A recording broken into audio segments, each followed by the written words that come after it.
तुकाराम तुकाराम तुकाराम तुकाराम तुकाराम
श्रीमंत श्री जगद्गुरु तुकाराम महाराज की जय। कृष्ण भगवान की जय। तुकोबऱ्यांच्या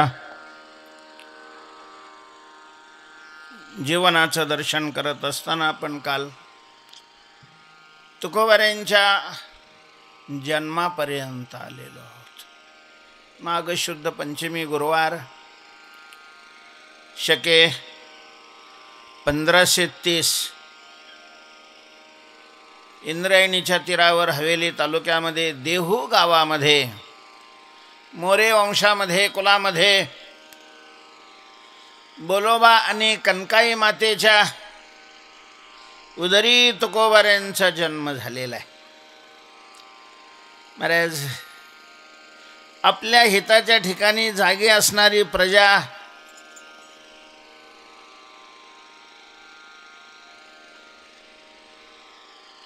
या ठिकाणी जन्माला येते, त्यांचे जे आई वडील असतात ते संतांच्या धन्यतेला पात्र होतात। धन्य माता पिता तयाची, धन्य माता पिता तयाची, धन्य माता पिता तयाची,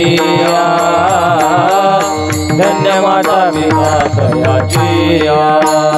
आपुली आईता जो से जागता, धन्य माता पिता तयाची, धन्य माता पिता तयाची, धन्य माता पिता तयाची। आपुलिया हिता जो से जागता, धन्य माता पिता तयाची धन्य माता पिता तयाची धन्य माता पिता तयाची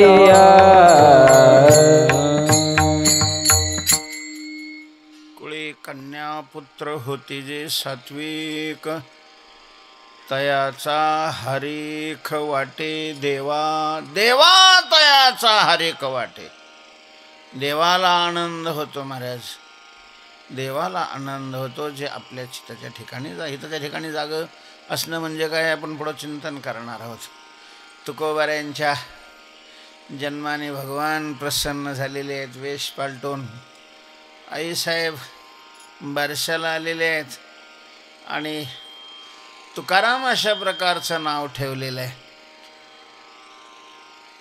आकाशातून स्वर्गातून पुष्पवृष्टी अशा प्रकारची 2 वर्षांनी पुन्हा कणकाई मातेनं आणखीन एका मुलाला जन्म दिलेला आहे ब्रह्मदेवाच्या आशीर्वादाने त्याचा जन्म होता कान्होबा अशा प्रकारचं नाव ठेवलेलं आहे 3 मुलं झालेले आहेत अगदी वय झाल्यानंतर झालेले आहेत भगवंताच्या कृपेनं झालेले आहेत खूप अशा प्रकारचा आईवडिलांना आनंद आहे प्रसन्न आहेत परिस्थिती चांगली होती फार अपेक्षाही नव्हत्या त्यामुळं चित्त संतुष्ट असावीत महाराज जीवनामध्ये सगळ्यात महत्त्वाची श्रीमंती आहे आपलं चित्त संतुष्ट राहिलं पाहिजे परिस्थिती आपल्या हातात नाही परिस्थिती प्रारब्धाच्या हातात आहे परिस्थिती प्रारब्धाच्या हातात आहे पण चित्त संतुष्ट ठेवणं आपल्या हातात आहे प्रयत्न श्रेष्ठ की प्रारब्ध श्रेष्ठ असा वाद प्राचीन कालापासून चालत आलेला आहे परिस्थितीमध्ये प्रारब्ध श्रेष्ठ आहे पण वृत्तीमध्ये स्थितीमध्ये प्रयत्न श्रेष्ठ आहे कशीही परिस्थिती असली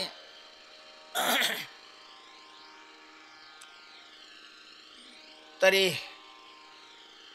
ती अनुकूल आहे अशा प्रकारचं मानण्याची वृत्ती आपल्या ठिकाणी निर्माण झाली पाहिजे जगात कसलीच परिस्थिती आपल्याला दुःखी नाही करू शकत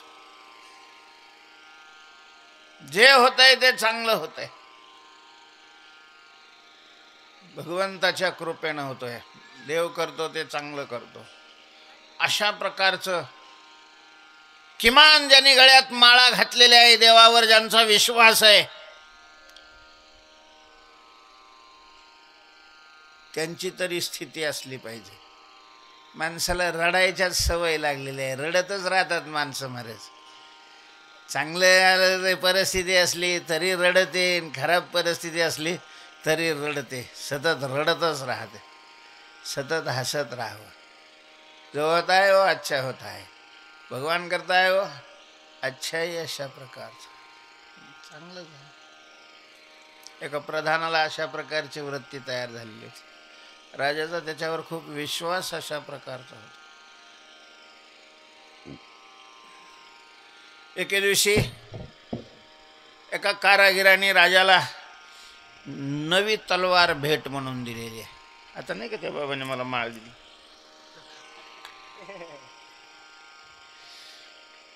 चांगली पोलादी तलवार होती चम चम चम चम अशा प्रकारची चमकत होती राजाने सरळ त्याच्यावर नुसतं बोट काय केलं फिरवलं बोट फिरवल्याबरोबर बोटच तुटलं महाराज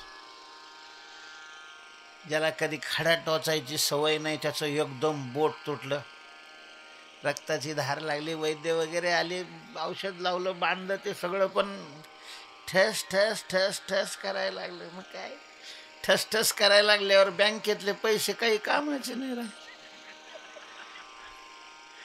याला आध्यात्मिक दुःख अशा प्रकारचं म्हणतात व्याकुळ झाला राजा दुःखी झाला प्रधान भेटायला आला प्रधान आल्याबरोबर त्याने सांगितलं, प्रधानजी पहा हो, माझं बोट काम असं जो होता है वो अच्छा है होता है. देव करतो ते चांगलं करतो. माझं बोट कापलंय, आग होते मला, किती काही त्रास झालाय, हा भडवा मी दिलेल्या पगारातून खातोय आणि जे होतं ते चांगलं होतंय म्हणतो.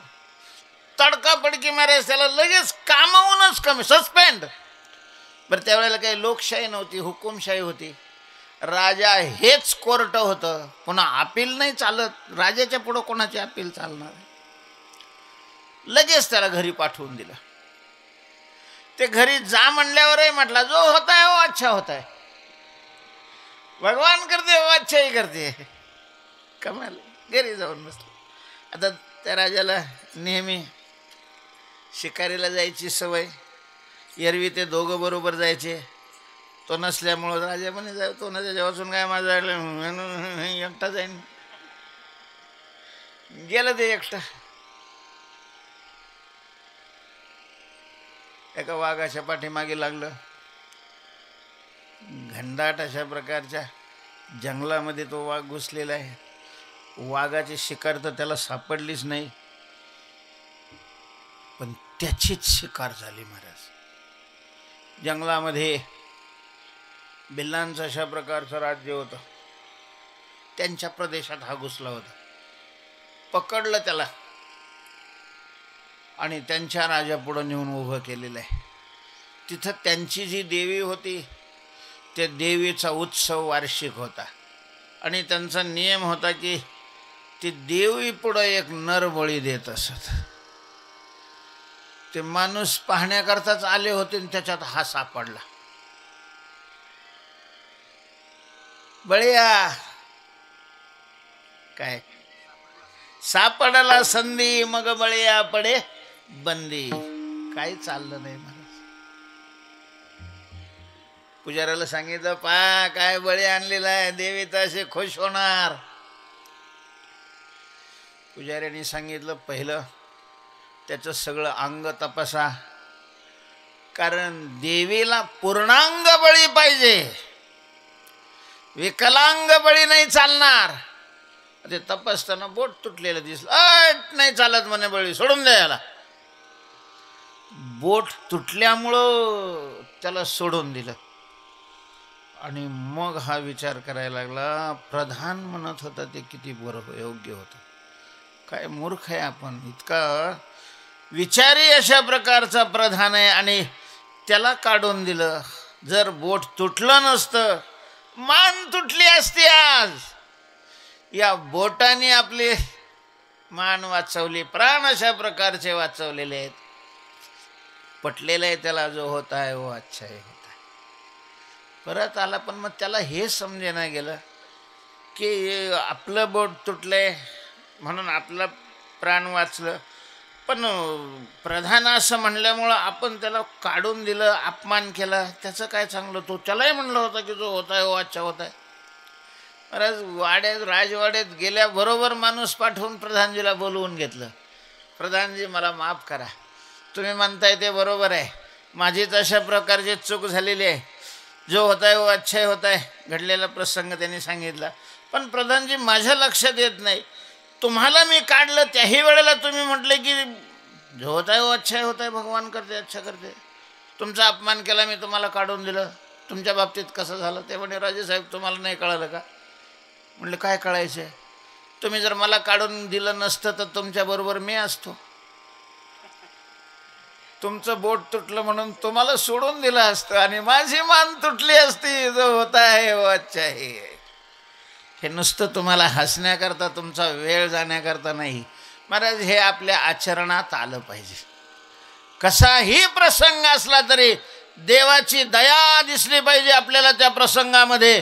किती कठोर, कितीही दुःखद असे प्रसंग असले तरी त्याच्यातही आपल्याला शोधता आलं पाहिजे की जे होतंय ते चांगल्या करता होतं.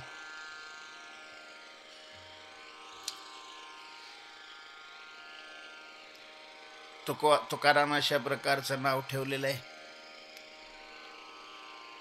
3 मुलं आहेत, गोकुळ झालेले, आई वडील अतिशय प्रसन्न अशा प्रकारचे आहेत. शुद्ध पक्षाच्या चंद्रकलेप्रमाणे मुलांचे वय वाढत चाललेलं आहे. लहानपणी आईवडिलांचं तुकोबाऱ्यांना तर फारच अशा प्रकारचं प्रेम मिळालेलं आहे. अनेक तुकोबाऱ्यांच्या अभंगामध्ये त्याची झलक दिसते. लेकोराचेही तर वाहे माऊलीचे चित्त, ऐशी कळवळ्याची जाते, करे लाभा विनप्रीती, लेकरा लेववी सोये अलंकार, संतोषावे फार देखोन्या. आई वडिलांचं खूप प्रेम मिळालं. आहा म्हणता म्हणता काडोबाराय 9 वर्षाचे झालेले आहेत, तुकोबाराय 11 वर्षाचे आहेत, आणि सावजी, थोरल्या मुलाचं नाव सावजी होतं, 13 वर्षाचे आहेत. बोलोबांचं वय ढळत चाललेलं होतं, 50च्या पुढे गेलेले होते.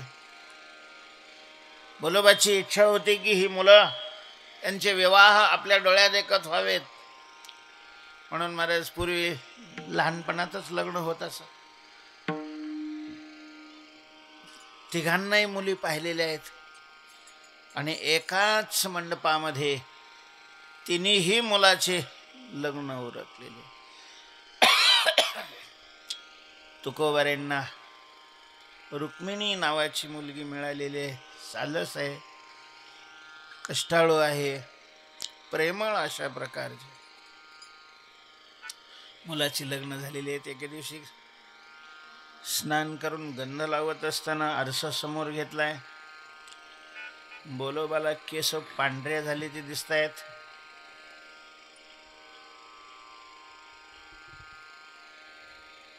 पांढरे केस होणं हे काळाचं पहिलं पत्र असतं, पहिलं पत्र आहे. जरा कर्णमुळी सांगू आली गोष्टी, जरा कर्णमुळी सांगू आली गोष्टी, जरा कर्ममुळी सांगू आली गोष्टी, जरा कर्ममुळी सांगू आली गोष्टी, जरा कर्णमुळी सांगू आली गोष्टी, जरा कर्णमुळी सांगू आली गोष्टी, जरा कर्ममुळी सांगू आली गोष्टी, जरा कर्ममुळी सांगू आली गोष्टी. मृत्यूची भेटी जवळ आली, मृत्यूची भेटी जवळ आली, आता माझ्या मना होई सावधान, आता माझ्या मना होई सावधान. मृत्यूची भेटी जवळी आली, मृत्यूची भेटी जवळी आली, आता माझ्या मना होई सावधान, आता माझ्या मना होई सावधान, होई सावधान. जरा कर्णमुळी सांगू आली गोष्टी,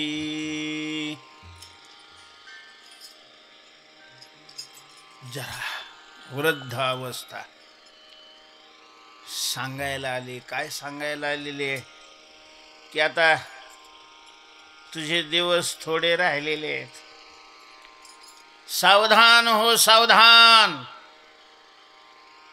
शरीराचा स्वतः करता फायदा करून घे.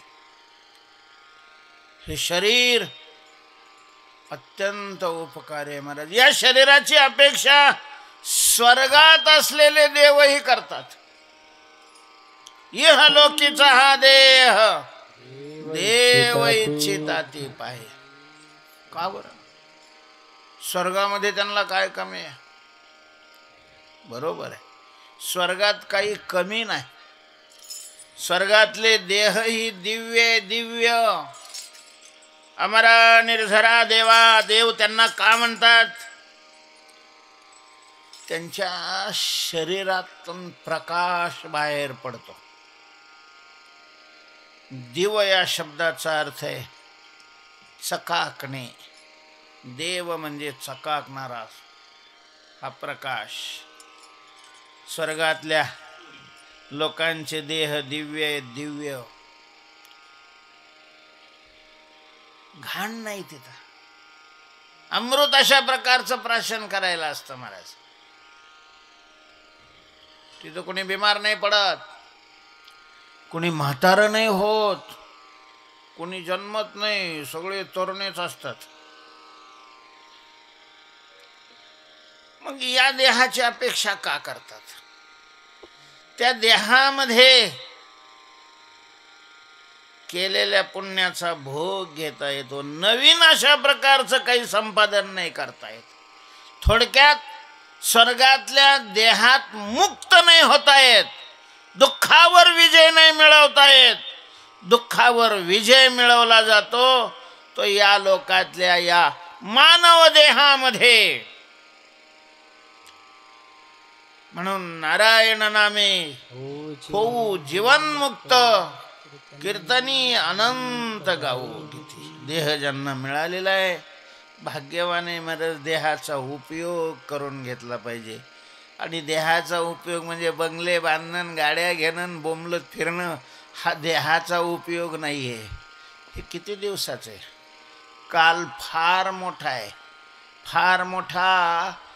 कालाच्या दृष्टीनं मानवाचं आयुष्य क्षणिक आहे, क्षणिक. म्हणून ज्ञानोबरायांनी म्हटलेलं आहे देवाची द्वारी उभा क्षणभरी. तर क्षणभरी या शब्दाचा अर्थ आयुष्यभरी. कारण कालाच्या मानाने मानव देहाचं आयुष्य हे क्षणभंगुरच अशा प्रकारचं.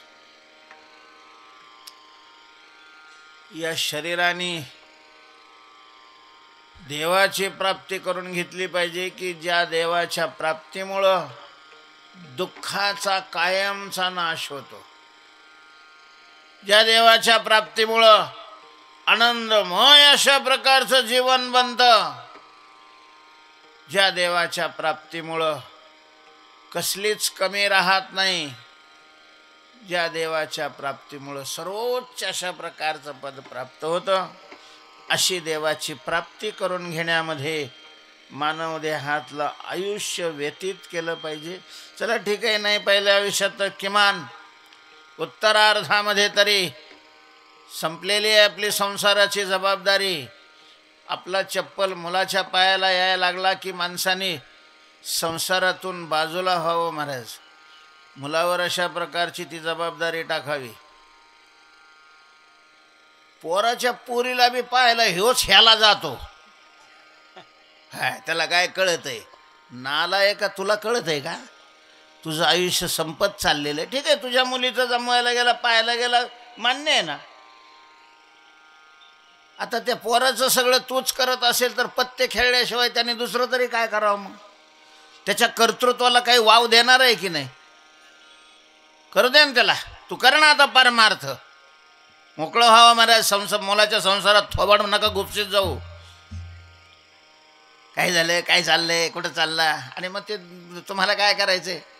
तुकडा खायचा ना बसायचा हरी हरी करत, तरी काय चाललंय काय चाललंय. मग आणते पोरं थोबाडावर आणि मग म्हणते मग पोरं ऐकतच नाही. पोरांनी ऐकावं असं सांगत जा ना, म्हणजे ऐकतील ना पोरं.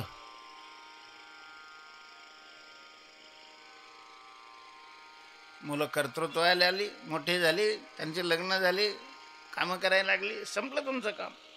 आता राहिलेलं आयुष्य भगवंताच्या चिंतनात घालून स्वतःचं कल्याण करा ना.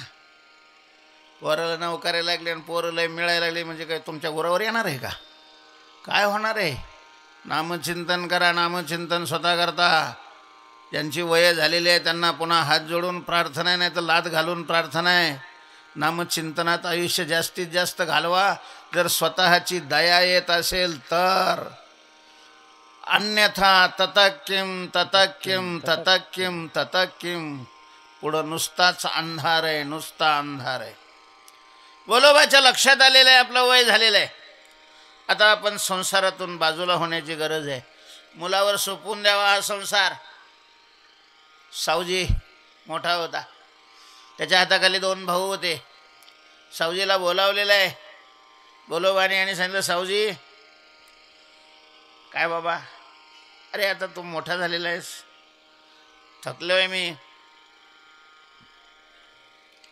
मला देवाचं चिंतन करावं अशा प्रकारचं वाटतंय.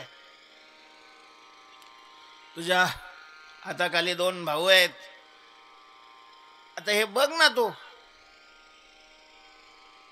सावजी हा शंकराच्या कृपेनं जन्मलेला होता. लहानपणापासूनच विरक्त होता. त्याला लग्न करण्याची इच्छा नव्हती, पण वडिलांनी जमवलं म्हणून विरोध नाही केला, लग्न केलं. त्याने सांगितलं, बाबा हे आपल्याच्यानं नाही व्हायचं हो, मला तीर्थयात्रा करायची इच्छा आहे. माझी इच्छा नसताना तुम्ही माझं लग्न लावून दिलेलं आहे, हे लचांड आपल्याकडून नाही जमायचं. नाराज झाले. पोरग हाताखाली आलेलं आहे, करण्यासारखं झालंय आणि तीर्थयात्रेला जायचं म्हणते. माझे पांढरे केस झाले तरी मी कधी अजून पंढरपूरला नाही गेलो. ह्याला तिथंच मर ना, कशाला जातोस पंढरपूरला. आणि पोरग जायचं म्हणतं तीर्थयात्रेला. जायला पाहिजे महाराज. आणि जोपर्यंत शरीर चांगलं आहे तोपर्यंत जायला पाहिजे. तुकोबारे म्हणतात, जव हे सकळ सिद्ध आहे, सकळ सिद्ध आहे.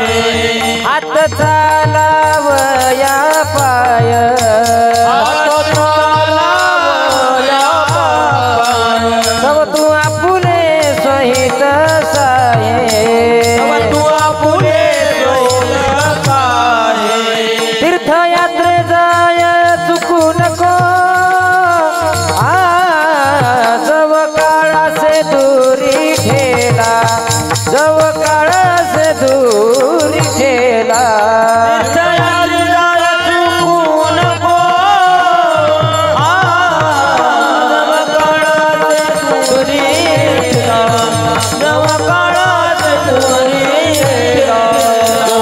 सकळ सिद्ध आहे, हात चालावया पाय, तव तू आपुले स्वहित साय. तीर्थयात्रे जाय चुकू नको,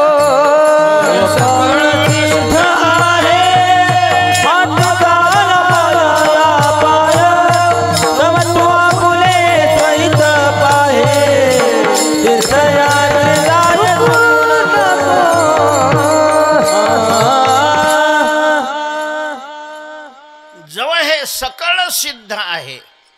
जोपर्यंत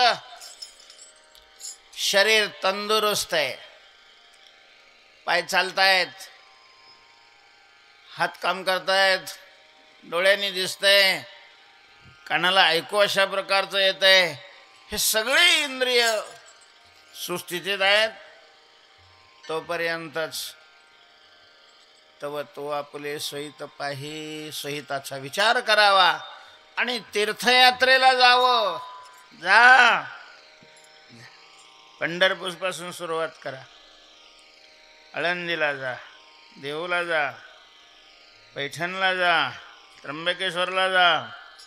मुक्ताबाईच्या महाराष्ट्रामध्ये बरीच अशा प्रकारची तीर्थ आहेत, महाराष्ट्रातले जाऊ.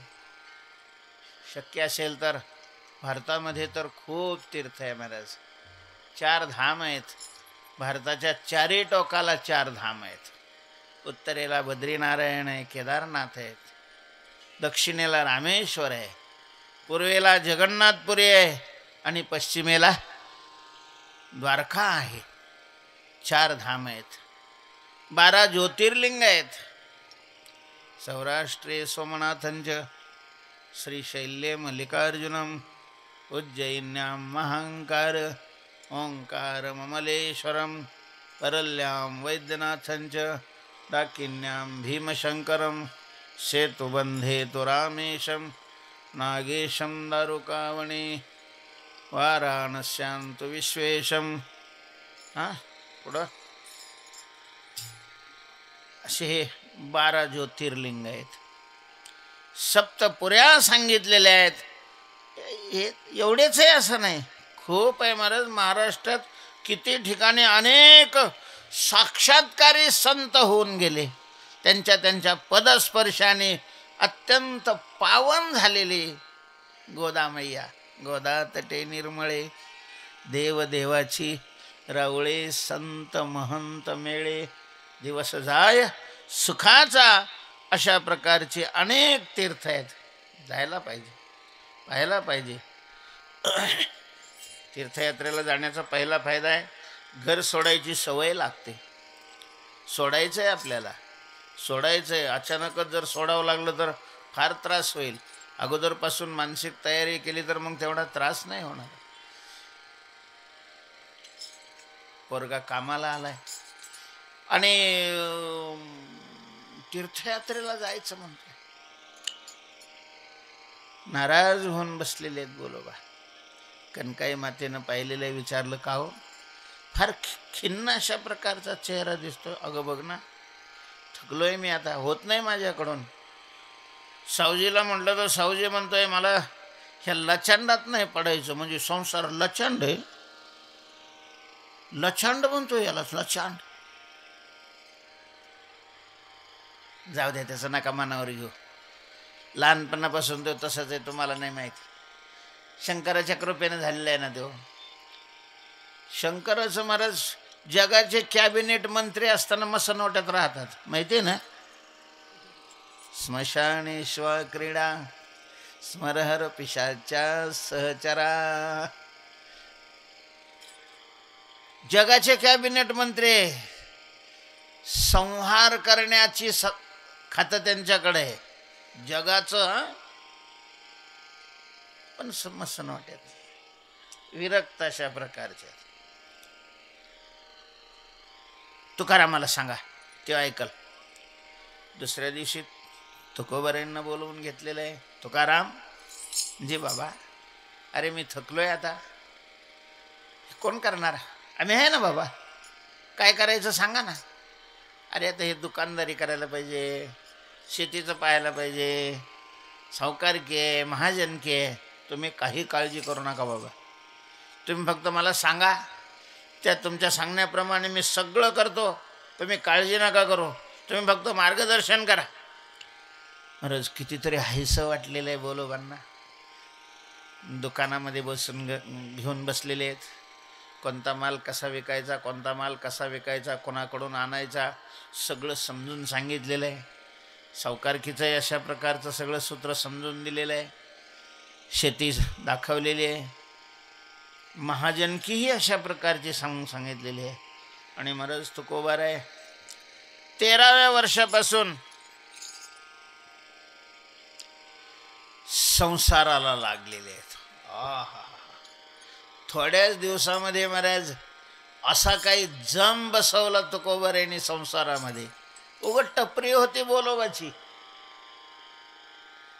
5-50-25 रुपये आपले व्हायचा नफा. जसे तुकोबारे दुकानावर बसले, गिरायकाशी बोलणं, माल आणणं, माल देणं एवढं वाढलं की होलसेल दुकान झालेलं आहे. आसपासच्या 5-25 गावचे दुकानदार तुकोबारायांच्या दुकानातून माल घेऊन जायचे. मोठा अशा प्रकारचा व्यापार वाढलेला आहे. सावकारकी तशीच वाढली, शेतीचंही तसंच उत्पन्न आहे. लहान अशा प्रकारचे जे झरे होते ते असे मोठे मोठे झालेले आहेत. संसारी माणसाला अजून तरी काय लागतं? बोलोबाचं मन तृप्त झालेलं आहे, कृतकृत्य झाल्यासारखं वाटू लागलेलं आहे. अशा प्रकारे 4-5 वर्ष आनंदामध्ये संसाराच्या दृष्टीनं भरभराटीमध्ये गेलेले आहेत. पण महाराज तुकोबारायांना भगवंतानी जे खाली पाठवलेलं होतं ते संसार करण्याकरता पाठवलेलं नव्हतं. आणि अनुकूल काळ संपलेला आहे म्हणजे संसार आहे. संसार याला संसार का म्हणतात? संसार शब्दाचा अर्थ माहिती आहे तुम्हाला? संसार या शब्दामध्ये सम उपसर्ग आहे आणि सार हा शब्द आहे. स्रो धातूपासून सार शब्द तयार झालेला आहे. संस्कृत शब्द आहे. स्रो धातूचा अर्थ आहे सरकणे, स्थित्यंतर होणे, बदल अशा प्रकारचा होत राहणं. आणि त्याला सम उपसर्ग लावून इतका उत्कृष्ट बदल होतो की तो लक्षातही अशा प्रकारचा येत नाही. हे बदलत चाललंय म्हणून. संसारातली अशी एकही वस्तू नाही का जी परिवर्तनशील नाही. वैज्ञानिकांनी हे मान्य केलेलं आहे महाराज. आज ज्या ठिकाणी समुद्र आहे त्या ठिकाणी कधी काली पर्वत होते आणि आज ज्या ठिकाणी पर्वत आहेत त्या ठिकाणी कधी काली समुद्र अशा प्रकारचे होते. पर्वतामध्ये आज सारखं संक्रमण चालू असतं. शरीराचं पहा ना, शरीर हाही एक संसाराचा घटक आहे. त्याच्यामध्येही सारखं स्थित्यंतर असतं. लहानपणी मुलाला 1 मीटर कपडा आणला तर 2 चड्ड्या होऊन कापड उरतं. तेच शरीर मोठं झालं की एका चड्डीला 2 मीटर कपडा पुरत नाही. हे शरीर लहानाचं एकदम नाही मोठं होत. क्षणाक्षणाला हे बदलत असतं. तैशीच याची स्थिती नासत जाय क्षणोक्षणाप्रती म्हणून येया ते म्हणती अश्वत्थः. भगवंताने गीतेच्या 15व्या अध्यायामध्ये या संसाररूपी वृक्षाचं विस्ताराने अशा प्रकारचं वर्णन केलेलं आहे. आणि या संसाराला अश्वत्थ म्हटलेलं आहे. अश्वत्थ ऊर्ध्वमूलमदशाख मश्वत्थम प्राहुरव्ययम. तेव्हा अश्वत्थ का म्हटलं याचं स्पष्टीकरण करत असताना ज्ञानोबारायांनी म्हटलेलं आहे. श्व म्हणजे उखा, तो वरी नाही एक सारिखा, निर्वाह यया रुखा, म्हणून अश्वत्थ बोलीजे. अश्वत्थ, थ म्हणजे राहणं, थातिष्ठती, स्थातिष्ठती हा धातू आहे राहणं. श्वस म्हणजे उद्यापर्यंत आणि म्हणजे नाही, जो उद्यापर्यंत टिकत नाही म्हणून याला उद्या शब्दाचा अर्थ सूर्योदयाच्या नंतर उद्या नाही, दुसऱ्या क्षणाला अशा प्रकारचा. पहिल्या क्षणाची स्थिती दुसऱ्या क्षणाला नसते, दुसऱ्या क्षणाची स्थिती तिसऱ्या क्षणाला नसते, सारखी अशा प्रकारची बदलत जाते. देहिनोऽस्मिन् यथा देहे कौमारं यौवनंजरा तथा देहांतर प्राप्ती धीरस्तत्र न मुह्यति. अशा प्रकारची स्थिती बदलते. कधी अनुकूल काल असतो, कधी प्रतिकूल काल असतो. बरं, एक काल असा होता भारतामध्ये सोन्याचा धूर निघत होता असं म्हणतो. नंतर काल असा आला की येड्या बाबळीचा धूर निघायला लागला. बदलत अशा प्रकारचा राहा. आता पुन्हा बदल झालेला आहे. आता प्रापंचिक दृष्टीनं बाह्य दृष्टीनं स्थिती चांगली अशा प्रकारची झालेली आहे.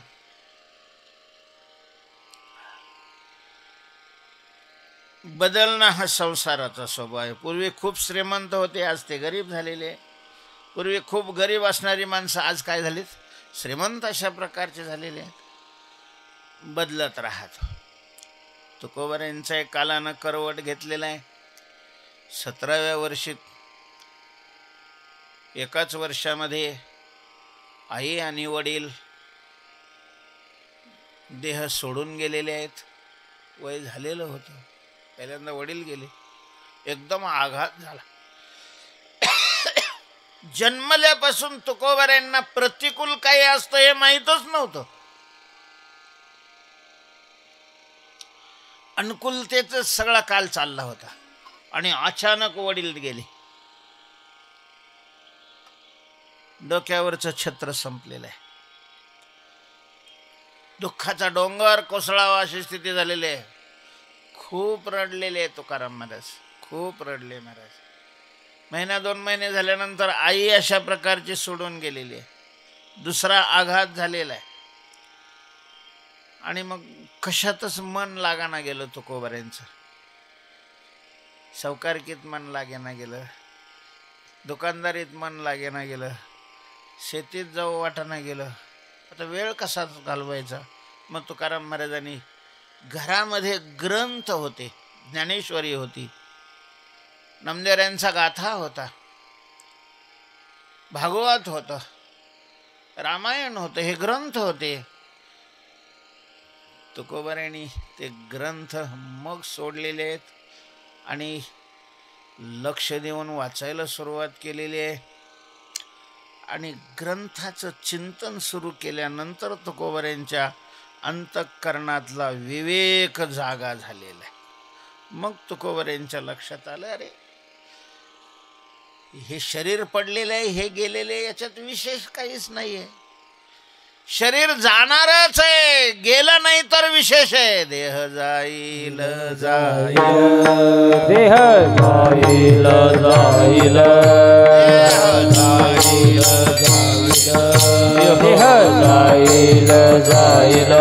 याची काळोबा खाईल, याची काळोबा खाईल, यासी काळोबा खाईल, यासी काळोबा खाईल, यासी काळोबा खाईल, यासी काळोबा खाईल. देह जाईल जाईल, याची काळोबा खाईल, याची काळोबा खाईल, याची काळोबा खाईल. देह जाईल जाईल, यासी काळोबा खाईल, यासी काळोबा खाईल, यासी काळोबा खाईल. देह जाईल जाईल, यास काळबा खाईल. अंतवंत इमे देहा नित्य शोक्ता शरीरिणः.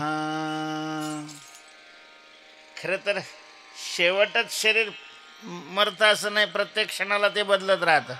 ते लक्षात येत नाही आपल्या. एकदम पडल्यावर माणसं घाबरतात. मृत्यू हा अटळ आहे. मृत्यूला विसरायला पण नाही पाहिजे महाराज. माणसं जी जनावरालाही लाज वाटेल अशा प्रकारचं वागतात, त्याचं कारण आहे मृत्यूला विसरलेले आहेत. सावधान. देवाला थोडं विसरलं तरी चालेल, मृत्यूला नका विसरू.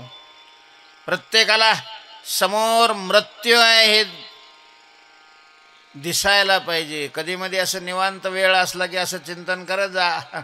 टेकून बसवलेलं आहे आपल्याला, समोर दिवा लावलेला आहे, बाहेर सगळ्या सणाया सुरू आहेत, तयारी चालू आहे. चिंतन करत जाऊ. जन्म मृत्यू जरा व्याधी दुःख दोषानुदर्शनम अत्यंत महत्वाचं साधन आहे हे. मृत्यू यायच्या अगोदर मृत्यूचं चिंतन करावं. मनुष्य सावध होतो.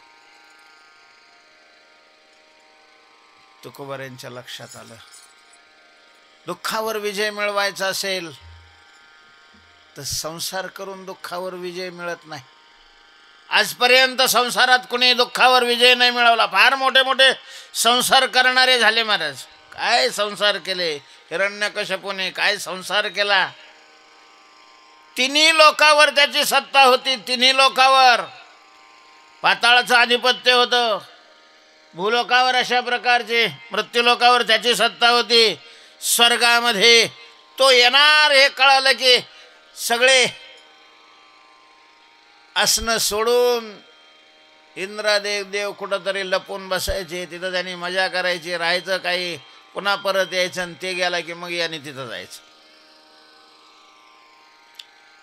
ईश्वर म्हणून त्यांनी जाहीर केलं होतं, ईश्वरो हमम भोगी सिद्धोहम बलवान सुखी, एवढेले संसार करणारे गेले महाराज, ते बी नाही राहिले. काय रावणाचा संसार होता. अरे वा, संसारी माणसांनी खरं तर रावणाची पूजा करायला पाहिजे. काय संसार होता महाराज. बायका किती होत्या माहिती आहे त्याला? तुकाराम महाराजांनी वर्णन केले 80 सहस्रजा सुंदरा कामिनी. 80,000 स्वतःच्या बायका होत्या महाराज. लोकसभेला उभं राहायचं ठरलं असतं त्याला कोणाला मतदान मागायचीच गरज नव्हती. घरच्याच मतावर तो निवडून आला होता. पोरं अशी होती. पोरं आपली पोरे हे रडत येते महाराज. काय पोरं होती त्याची. मुख्य पुत्र हरी, इंद्र आणि देवांतक, नरांतक, अतिकाय, त्रिशरा, बलाढ्य अशा प्रकारची पोरं. पैशाचा तर काही प्रश्नच नव्हता. सगळं होतं, पण तरीही मरावं लागलं त्याला. सुखी नाही झाला. दुःखावर विजय नाही मिळवला. दुःखावर विजय मिळवायचा असेल तर कलियुगामध्ये बाकीची साधनं सगळी जर्जर झालेली आहेत. अगं वाटा झाल्या सीना कलिना गणे साधना उचित विधी विधान नकळ नगण समथा. अवघ्या वाटा झाल्या शीन कलीन घडे साधना उचित विधी विधान नकडे न घडे सर्वना.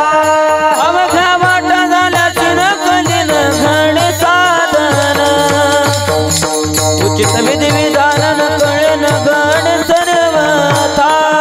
अवघ्या वाट झाल्या शीन कलीन घडे साधना उचित विधी विधान नकडे न घडे सर्वथा. भक्ती पंथ बहु सोपा. कलियुगामध्ये नाम साधन श्रेष्ठ आहे. देवाचं नाम चिंतन करावं, भक्ती करावी. तुकोबारायांनी नामस्मरण करायला सुरुवात केलेली आहे. आणि पूर्वजन्मातले तत्र तम बुद्धी संयोगम लभते पौर्वदेहिकम यतते च ततो भूय संसिद्ध करुनंदन. नामस्मरण करायला लागलं की वृत्ती स्थिर व्हावू लागली. वृत्ती स्थिर झाली की अतिशय आनंद मिळू लागलेला आहे. तुकोबारायांची वृत्ती नामाकडे अशा प्रकारची लागलेली आहे.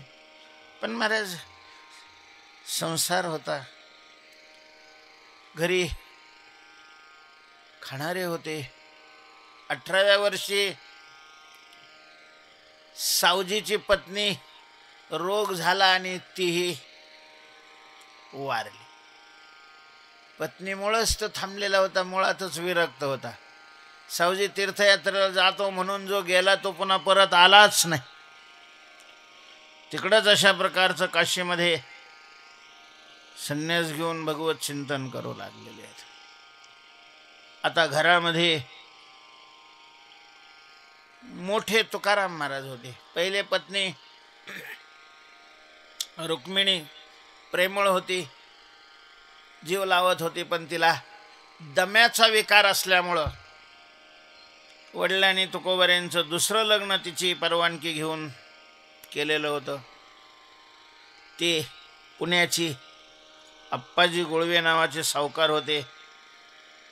तुकोबारायांच्या व्यापाराची स्थिती पाहून लक्षात आलं की हा लवकरच खूप मोठा होईल, म्हणून त्यांनी आपली मुलगी दिलेली, जिचं नाव जिजाबाई होतं. प्रेमाने आवली अशा प्रकारचं म्हणायचे तिला. 2 पत्नी आहेत. लहाना कान्होबा आहे, त्याची पत्नी आहे, त्याची मुलं आहे. तुकोबारायांना पहिल्या पत्नीला एक मुलगा झाला, संताजी अशा प्रकारचं संतो नाव ठेवलेलं आहे.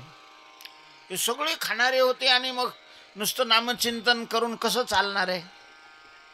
संसारी माणसाला उद्योग तर काही करावाच लागेल.